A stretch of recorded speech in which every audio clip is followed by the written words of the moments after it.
my friends. Let's listen together to this exciting and terrifying story. I hope you enjoy watching The Keeper's Last Light. The storm raged fiercely against the cliffs of Hound's Head Point, where the old lighthouse stood as a sentinel.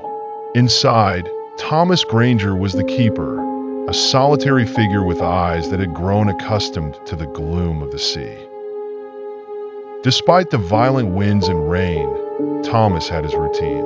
The light must never go out. One night, as the storm rose to a crescendo, Thomas peered out into the darkness.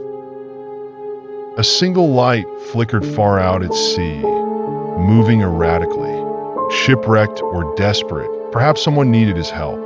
But Thomas knew better than to venture out into the storm. He instead dialed the Coast Guard, who promised to investigate.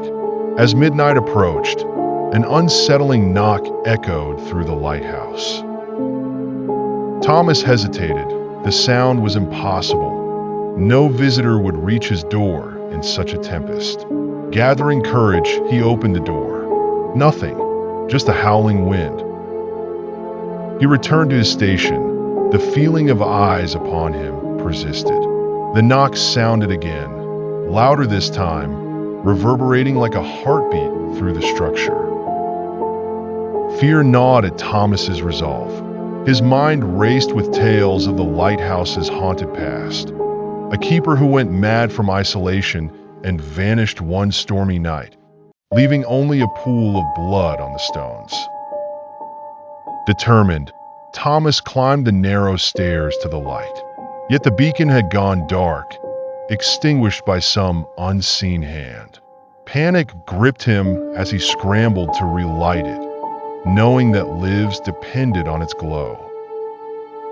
Once the light blazed anew, Thomas descended, only to find a figure standing by the door, silhouetted by lightning. It was a sailor, soaked and desperate. "Let me in," he pleaded. Suspicion warred with compassion, but Thomas relented. As the stranger entered, a chilling sense of wrongness filled the air.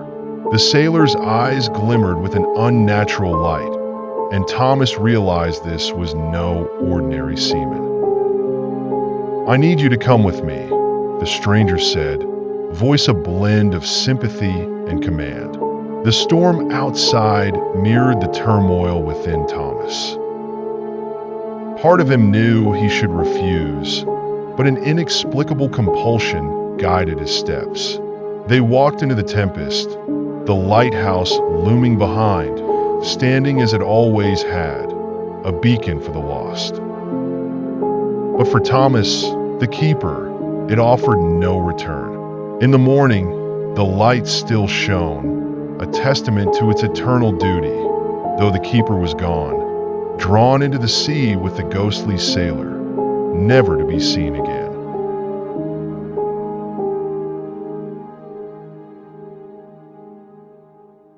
I hope you enjoyed this story.